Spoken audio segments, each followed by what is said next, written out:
What's going on, guys? Welcome back. Mr. T here, and we've got another Commander video. Patron Joshua, all the way from Germany.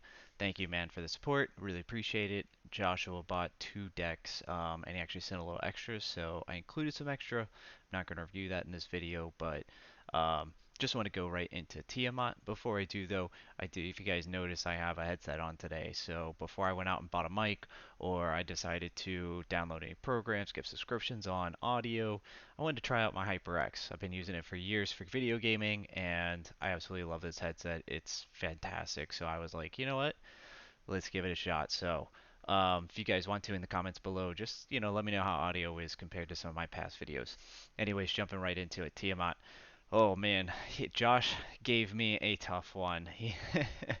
He asked me to build five color, and then I also have another. His deck for his friend is gonna be red, white, black. I think that's Mardu, right? And he gave me a few parameters to work with. I can't do Tom Bombadil or and I couldn't do Marchesa. So yeah, uh, came up with Tiamat though. Absolutely fantastic Dragon God card. There's so many. I think the best thing about five color cards is that there's so many ways you can build them. Two people can be playing the exact same commander, and they could literally, except for like some basic cards like your Soul Ring, your Command Tower, some of your ramp, you're like non your super essentials, but everything else is choice, and they could end up playing 70 cards that are not the same. It's absolutely fantastic. So really fun to build five color. We're gonna jump right into it. I'm not gonna review all the dragons. Like I said, you guys can you can build this in so many ways. So it really the dragons and a lot of their abilities don't matter all that much, but we will review the overall theme of Tiamat, and let's go ahead and do that now. So he's a five color, one of each and two. So big boy 7 for 7/7 flying dragon god.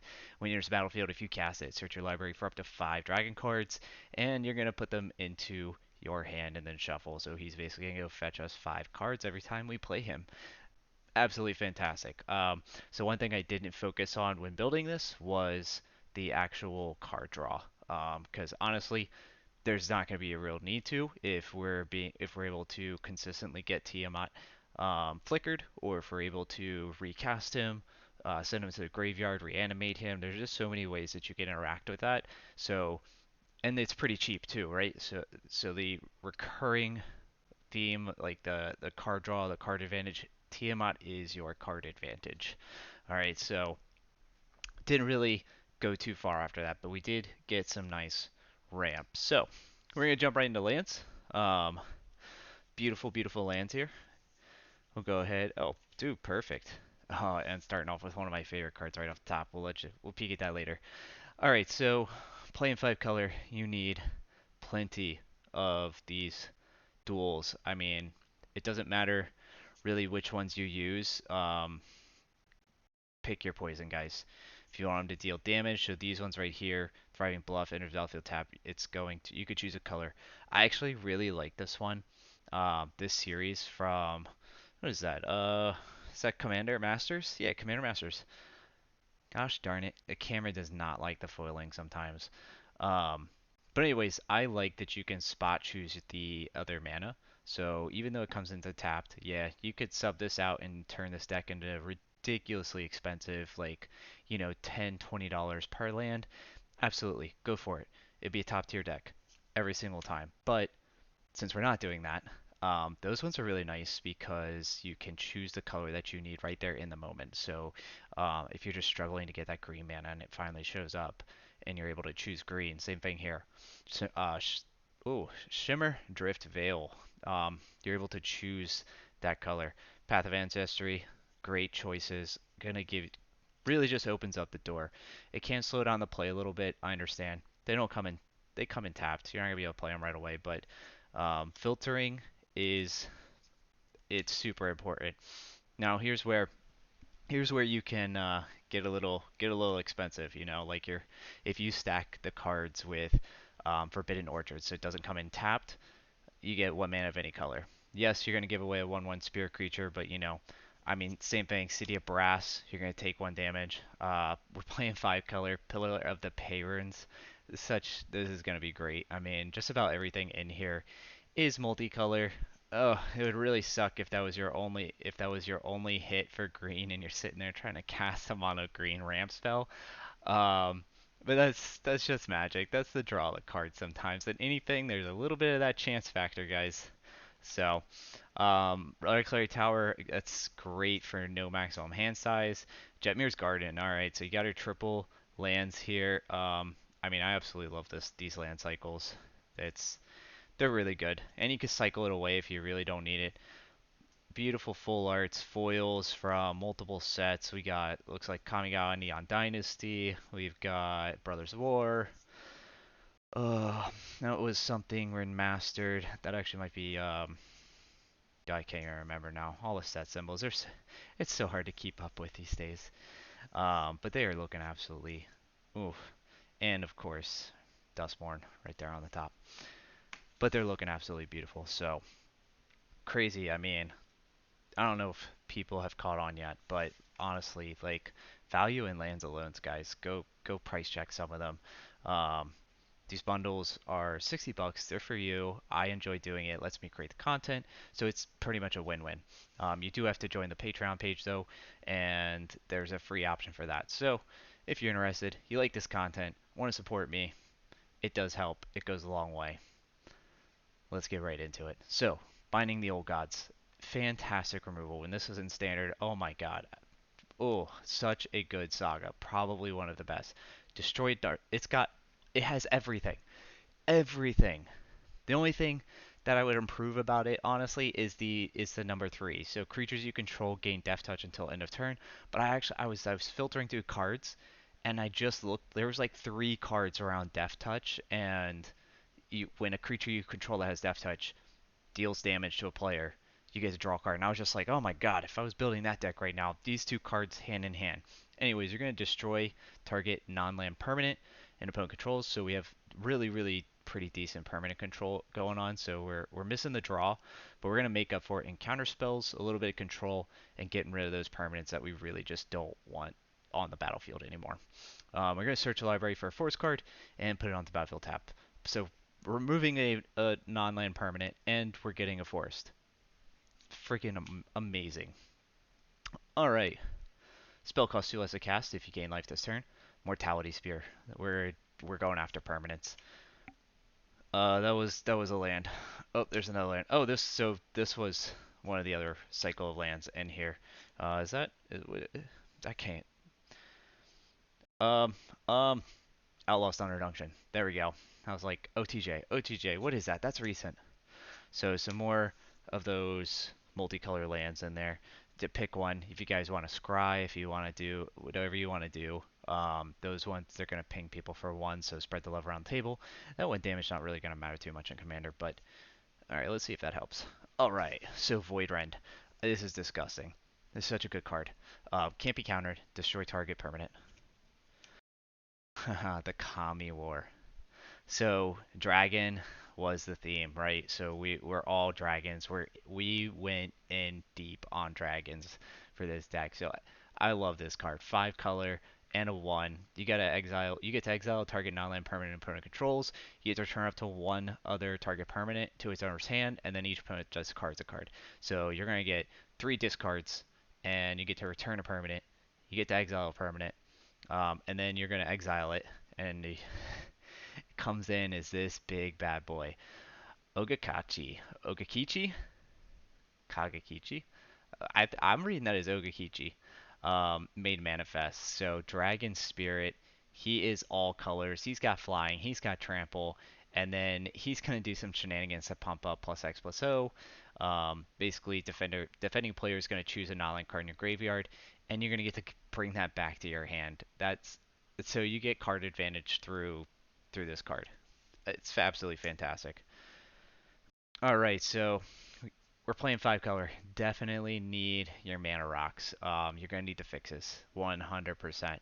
So it's gonna enter battlefield, put target card from a graveyard on the bottom of its owner library. That's most likely gonna be yourself. All right, so remember your commander can go fetch dragon cards. If it goes on the bottom of your library, it doesn't matter. You're gonna shuffle your deck multiple times throughout the game. If it's something you really want, you can just go pull that one right off the bottom. but it's going to give you 1 mana of any color. Letter of Acceptance. Again, add 1 mana of any color. The nice part about this is though, like if once you get deep into the game, if it's going on and on and on, and you do by some weird reason need to draw, you do have the option to sacrifice it. So kind of nice there. Same thing here. Sacrifice your command sphere, so it is a slightly more expensive. You do have to pay the 2. Arcane Signet. If we're gonna need a fix. Filter, filter, filter, guys. So important. In 5 color. Do not underestimate. And if you're like, oh, those 40 lands, that's all. I never play with 40 lands, and I've got rocks. Dude, I've sat through people playing 4 color decks and like when the entire table plays 4 color decks, and if the table stalls out, it is the worst time ever. Don't be a part of that clan, okay? Make sure that you have proper amount of mana. You're gonna go fetch mana. You're gonna clear your deck out. Like it's nice, yes, it really is to cast 7, 9, 10, to cast those high costing spells. Honestly, those are the decks I love to play because they're dead before they ever get there. But just don't be a part of it. So make sure you've got the right. You're gonna clear your deck up of lands. You're gonna go fetch for lands. Make sure that you've got the right filter in there. You just you don't want to be stuck in that stall out. It's just you might as well just scoop and start the next game. Or if you're able to do something, help whoever's really not gonna win die faster and then scoop and move on. So this is a funny one. I like this. Bag check. I mean, this is such a good FNM card. Counter target spell, and then ask the person outside the game if that spell looked dangerous to them. If they say yes, draw a card, then discard a card. That's just hilarious. I mean, because what do you? There's only, let's see. I think I do have them. Okay, so there's 1, 2, 3, 4, 5. There's 6 counters in here. Okay. So 6 counter spells. So that's it's not a whole lot, but it's not a little. I was thinking about putting just 3, but I was like, no, I really we want a chance to just go off with these dragons. I'm not really worried about protecting them too much. If people want, the only protection we want is to make sure that we don't get wiped. So really, that's what we're gonna keep those counter spells for.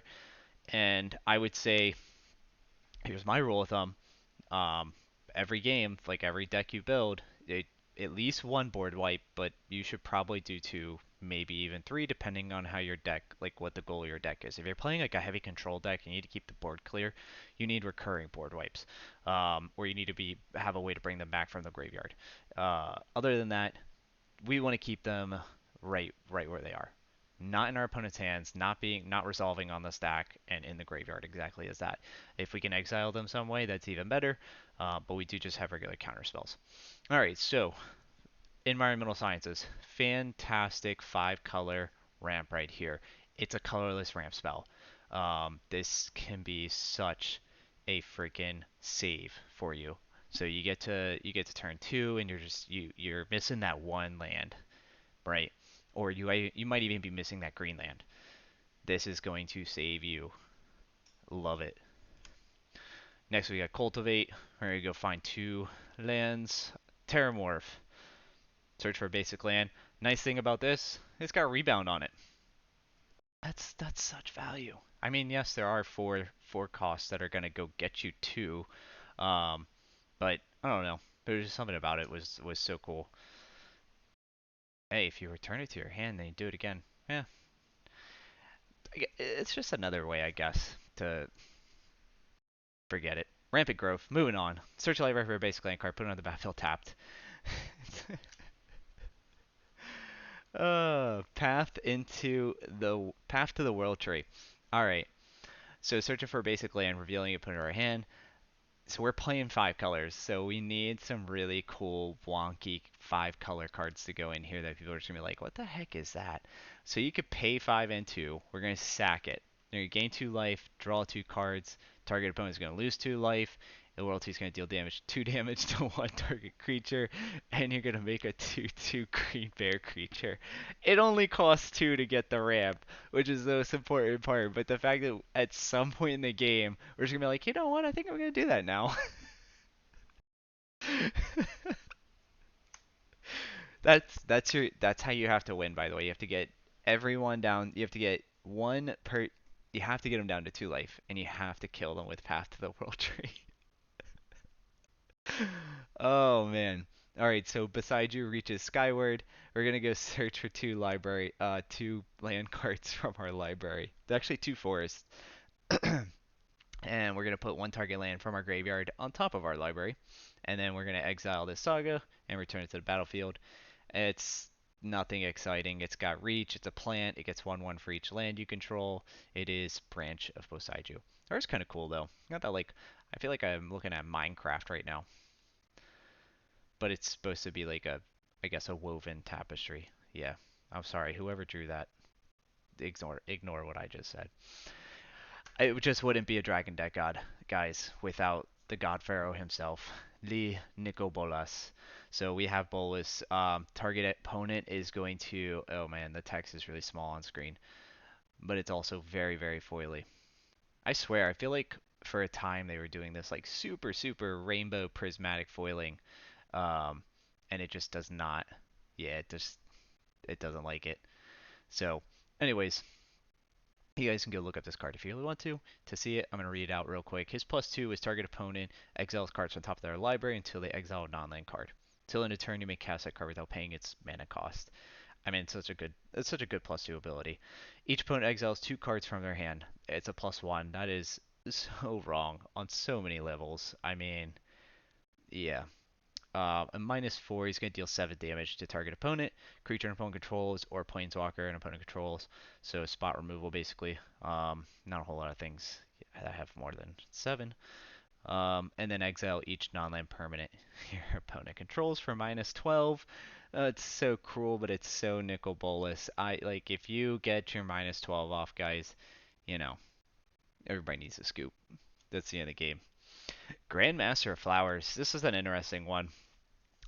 So as long as Grandmaster Flowers has 7 or more loyalty counters on him, he's a 7/7 dragon god creature with flying and indestructible. I mean, that's pretty dope. So, all you gotta do is get him to 7, and that's basically it, right? He's flying indestructible dragon. Unless somebody removes counters from him, but even then, you can still plus him while he's a creature. Pretty cool. So target creature without first strike, double strike, or vigilance can't attack or block until your next turn. And then you can do Monk of the Open Hand. I don't remember if I did put a Monk of the Open Hand in here. I don't even, what does Monk of the Open Hand do? I remember I have a Monk in here. I feel like there's like some kind of Monk.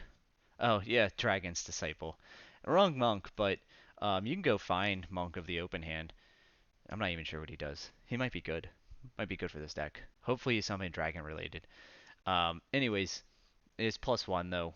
We can just use it to make sure that something we don't want to attack doesn't attack. And Broker's Ascendancy.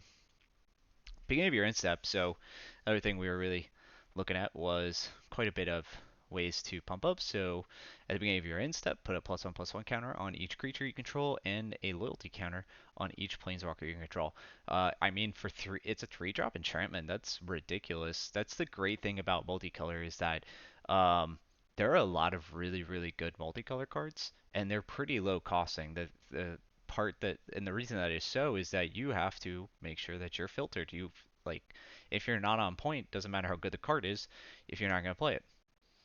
So Zerial, Archduke of something. Like the art is work on that, Wizards. Um, so creature you control get +1/+0 and gain haste in the end turn. Fantastic. That was actually one of the main reasons that I put this card in there. Um, the second one being its -6 ability, but we want our dragons to have haste. Anytime I want to put a creature out, if I have an opportunity to give it haste, you can make the little devil creature token. So if you have somebody, it's another plus side to it. If you have somebody playing a sacrifice deck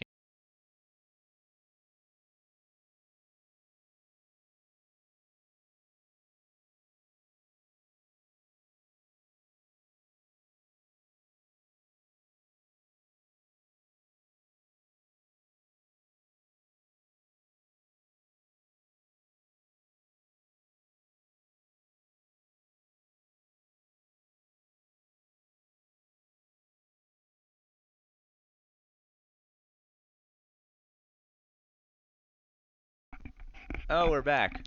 All right, guys. Whew. Okay, I thought I charged it long enough. I literally just put it on the charger before starting this video, and I was like, that should be enough. It's not gonna be that long. Of course, I'm overly long-winded. Anyways, no edits. We just we don't even know how to do that. Uh, 1/1 dragon dev 1/1 devil creature when it dies. So if you're playing somebody with a sacrifice deck. All right, back on track, guys. Stay focused. Um, it's actually gonna be really funny if somebody's driving and like they're kind of listening, just hearing what the cards do and kind of getting the concept of it. They have no idea what just happened. They're gonna be like, "What happened? Is my phone working?" It's gonna make them freak out. That's hilarious. Anyways, um, the Archduke. So you're also, if you're playing a sacrifice deck, you really don't want to give up those big dragons that you're trying to put out. That she's going to be great for putting out some devil tokens to soak some of those up. That are also going to ping targets for you. And then at the beginning of her emblem is at the end of the first combat phase on your turn, untap target creature you control. And after this phase, there is an additional combat phase. I mean, you guys know how I feel. Double strike and extra turns and extra combat for like finishers. It's absolutely fantastic. So such a good ability there.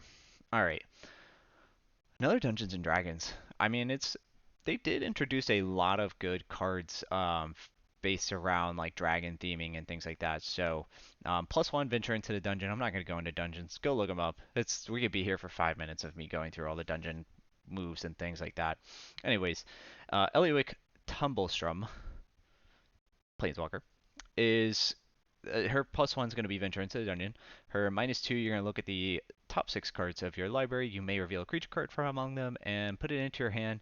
If it's legendary, you gain 3 life. Put the rest on the bottom of your library in a random order. Alright, and then the emblem. Creatures you control have trample and haste and get +2/+2 for each differently named dungeon you've completed. So again, trample, haste, it's an emblem. Once you get these emblems, the fantastic thing about them, and I think a lot of people have forgotten over time, is that there's no way to interact with an emblem. There's no emblem removal. Where? So, pretty cool idea. Also, entering into the dungeon opens up so many options for you as far as there's different ways to do things. It's just going to open up the options. As I said, I'm not going to add too many words in there. All right, widespread thieving. So we are playing 5, so we have some cheat ways to get things on there. This one's great. Hideaway 5. You're going to look at the top 5, your exile 1 face down, and then when you fulfill the condition, you're going to get to cast that. Or do whatever with it. So whenever you cast a multicolored spell, create a treasure token, and then you may pay 5, one of each color. If you do, you may play the exile card without paying its mana cost.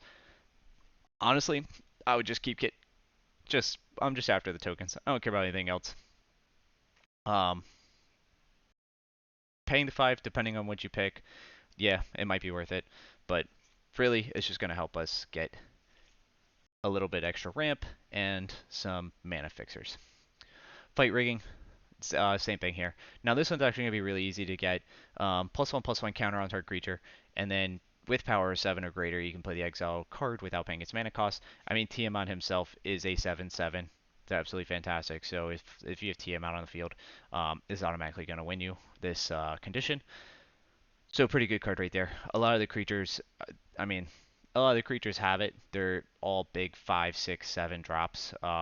So unnatural growth. This is a fun one. It's just going to double tower and toughness of each creature you control to the turn. So we're playing a lot of big guys who are already naturally big. A lot of them have pump ups. They also have some various abilities, and like I said, you can go so many ways with this. So this is pretty nice and generic as far as let's just get big and crush, and then have those extra abilities to proc to. I just every time I see this card, if I have the opportunity to add it to a deck, I love doing that. This is also great for Tiamat's ability though, because this is Nahiri's Resolve. So for 3 and a red and a white, guys, you're gonna get +1/+0 and haste on your creatures, and then at the beginning of your step, you're gonna exile any number of non-token artifact creatures you control, and then return to the battlefield immediately at the beginning of the next upkeep. So basically, even if somebody does a sorcery speed board wipe on their turn to get rid of your creatures probably aren't there. And they're going to have haste. So really you just have to worry about making sure Nahiri's Resolve doesn't get removed, so you get to keep your haste or have other ways to give your creatures haste. But great card for Tiamat because he does have that ETB. Oh, oh no. Actually, I need to see now. Is it an ETB or is it a cast? Oh, thank gosh. Oh, but if you cast it, it did say that. Totally fine. Totally fine, guys. No worries. There's so many other ETBs. Oh, gotta love, reading the card explains the card. There's some kind of professor guy who says something along those lines. Anyways, Leyline Immersion, Enchantment Aura. It's 5 color. This is a great. I mean, the creature has Ward 2, and then you're gonna get 5. Tap it for a combination of colors, 5 mana, and you can only cast spells. Endless Evil. Enchant creature control. Beginning of your upkeep, create a token as a copy of enchanted creature, except the token is 1/1. And when it dies, that creature is a horror, return Endless Evil to its owner's hand. So, we don't really care about it being a horror, but we are going to get to copy some ETBs. Monastery Siege. Well, I mean, the theme just stuck. It was a perfect card as soon as I saw it. So, Dragon. We're obviously going to choose dragons here. And spells your opponent's cast that target you or a permanent you control costs 2 more costs as enchantment for 2 and 1 blue. Another janky card. Oh, Door to Nothingness. Alright, it's 2 of each color. Sacrifice it, and target player loses the game. No other reason. It's 5 colors. How can we not play this? Oh, fantastic. You know what's even funnier than that, actually? I saw this. I was like, immediately after, I was just like, yes, we have to add that in there. Choose one or both. Create a token that's a copy of target artifact. And then create a token that's a copy of target creature, except it's an artifact in addition to its other types. I mean, that's a great card. For a 6-drop to copy a target artifact, and it is target, so it doesn't necessarily have to be yours. And then also to do it for a creature. I mean, choose one or both. Yeah, hell yeah, we're doing both. Why not? So I mean, that's absolutely good card. But paired up with Toward Nothingness, if you could do it both in the same game, 2 people are losing the game at the same time. Or you could do this and I mean, obviously you guys saw earlier that there is at least one piece to an infinite mana combo, and that is Leyline Immersion. For this is, it's I feel like it's just such an under. I don't see people talk about this card enough. I don't see it at the top of deck lists and things like that, which is so weird because I mean you're enchanting a legendary creature. It has 4/2, and it's so easy to get this off for infinite mana. And the best part about it is it's infinite any color mana. It's important right there. Any color. It's not infinite colorless mana. You don't have to filter it. The combo on that is just so it doesn't require a lot of cards. So fantastic combo for making infinite mana of any color. All right, spell twine.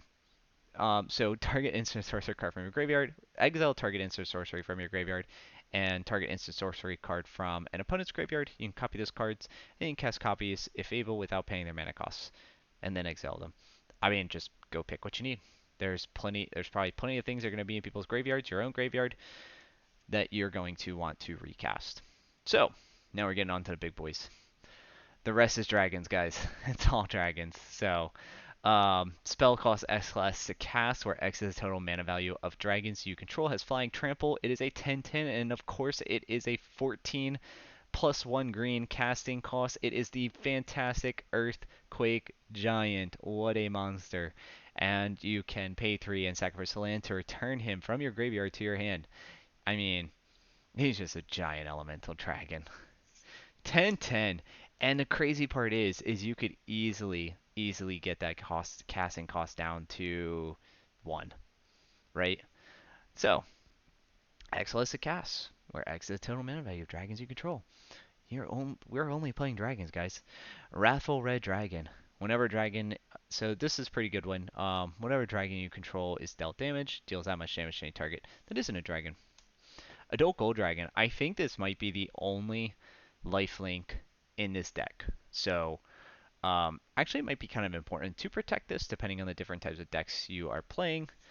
But yes, we want him to, if we need to have some life link and get some life back up, it might be necessary. Especially like early on game, the deck is very mid. Like it's you're gonna need to wait probably till turn 5 or 6, maybe even till you get Tiamat onto the battlefield before you really even start doing anything. But once you have Tiamat onto the battlefield, it's gonna be great. All you're gonna do is play cards. You really are. You should be playing something after Tiamat comes out. I mean, he's a 7 drop. You should be playing something every single turn, which is so cool. All right, so and the funny part is nobody's gonna want to kill Tiamat because if you just cast him from your command zone, you're gonna go fetch 5 more dragons. And so you're just filtering your deck. It's so awful. Oh my gosh, but it's so fun. Skyship Stalker, pump him up, give him +1, +0.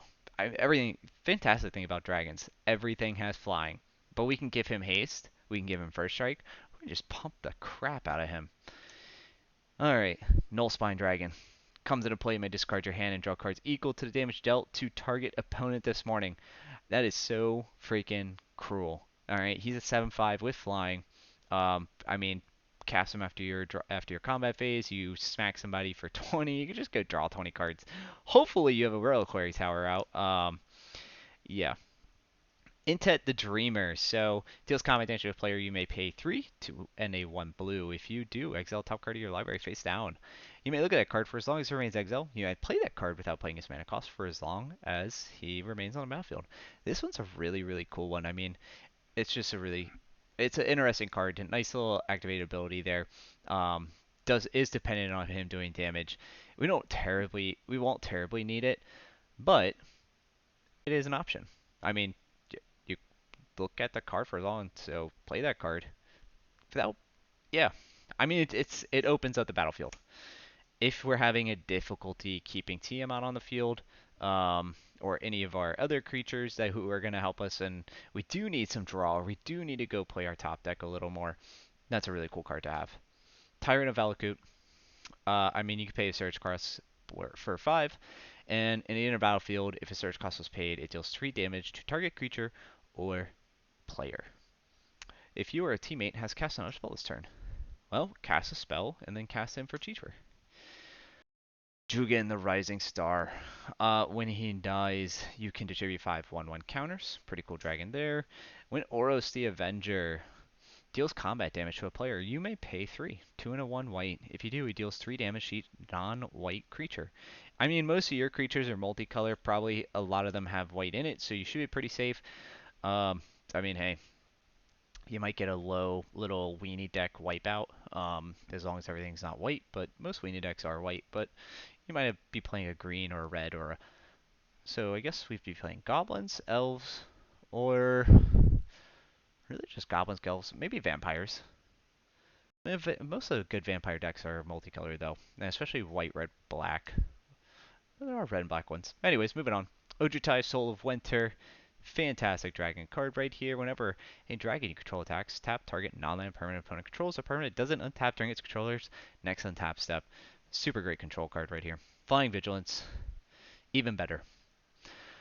Gadric, the Crown Scourge. He's flying. He can't attack unless he controls 4 or more artifacts. Should be pretty easy. We have quite a decent amount of rocks in here.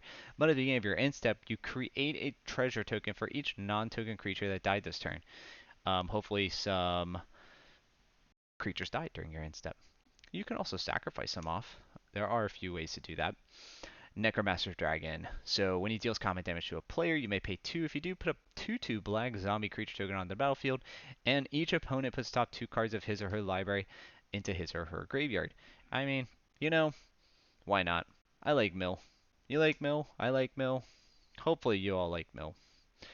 And, oh geez, gotta keep an eye on time. It's 35 minutes. Guys.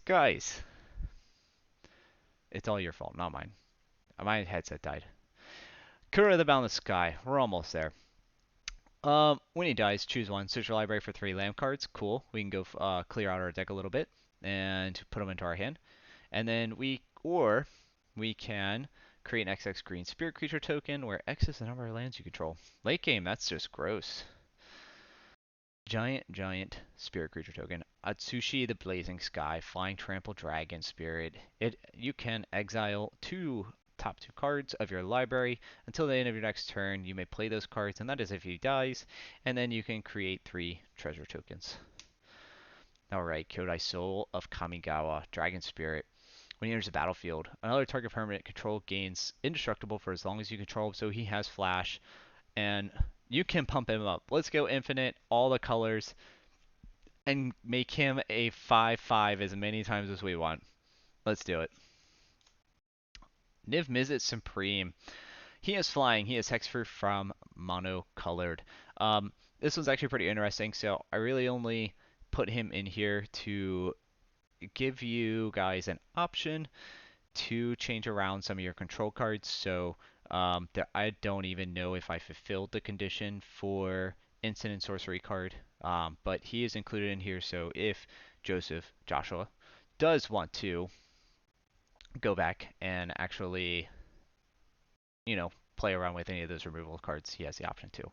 Otherwise, swap him out for another dragon or something you prefer to play. Immerstrom Predator is such a good dragon card. Vampire Dragon. When he becomes tapped, you can exile up to 1 card from a graveyard and put a +1/+1 counter on him. You can sacrifice another creature. He gains indestructible until end of turn, and you can tap it, so he gets pumped up. He exiles from a graveyard. You get to sacrifice a creature that you may not want to get exiled, or you want to get rid of it. Even your own commander, you're like, man, my commander's been out for a while. I'm pretty good right now. Board state's nice, but I have no cards in hand. But I also have 12 mana, so I'm just going to go recast my commander, go fetch 5 cards from my deck. Fantastic. Nobody wants to kill my commander, though. Shivone! Good old Shivone Dragon. Pump it up. Pump up the jam. Pump it up. Get +1. Alright. Icefall Regent. I went right from making this deck to doing this video. It is pretty late here, and I'm on crunch time. I only got a few days to finish up before I have to leave for family, so cut me some slack, guys. Icefall Regent. We're having a good time here. We're all friends. It's a creature dragon flying. When he... At this point, I don't even know if I should say flying for dragon creatures anymore. Are there any dragons that don't fly? Now I need to look, because if there is one... Okay. Actually, I'm sure there is one. I hope there is one. There has to be one in Magic. Just like I think there's like hydras. Like, don't most of the hydras have reach? But there's got to be some that don't. Or some kind of dinosaurs. Just some things that don't make sense that have happened. Anyways, Icefall Regent. When you enter the battlefield, tap target creature and opponent controls doesn't untap during its untap step for as long as you control it, and then spells your opponent's cast. A target Icefall Regent costs 2 more to cast. So he has Ward 2.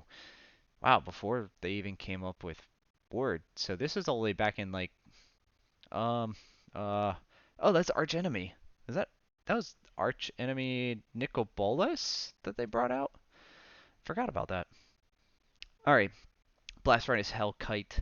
You can do an artifact offering. He is flying, double strike, and then creatures attacking your opponents have double strike. He's a dragon. He gives all your other dragons double strike. I mean, come on. You guys know it's fantastic. You know how much I love it. And a beautiful Bone Horde Dracosaur from good old Caverns. He is flying. He is first strike. Beginning of your upkeep, exile top 2 cards of your library. You play them this turn.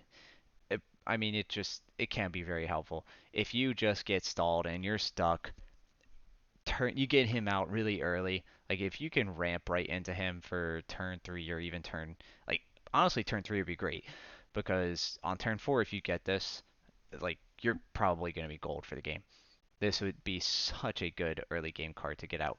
But if you exile a land card this way, create a 3/1 red dinosaur creature token. And if you exiled a non-land card this way, create a treasure token. May play them. Good card right there. So, anyways, that's the deck, guys. More so reviewing the cards. The idea is to just get a bunch of dragons, do a little bit of control, focus on Tiamat, getting him to go fetch for us.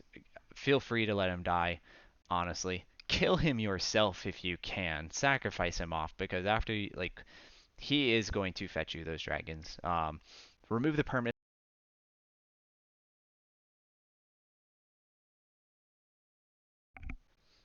Oh man, lost it again. Pulled the cord out. So, other than the interruptions, the extremely long 40-minute video, that is Tiamat in a bubble, in a bag, in some kind of thing. I'm going to bed. You guys have a great night. Don't forget to like, subscribe if you enjoy the content. And if you're not following me on Patreon, make sure to follow me on Patreon. You guys can request for a deck build yourself. And I am currently working on another deck to give away. So, hope you guys have a great day, and another video coming up soon for his second deck. And until next time.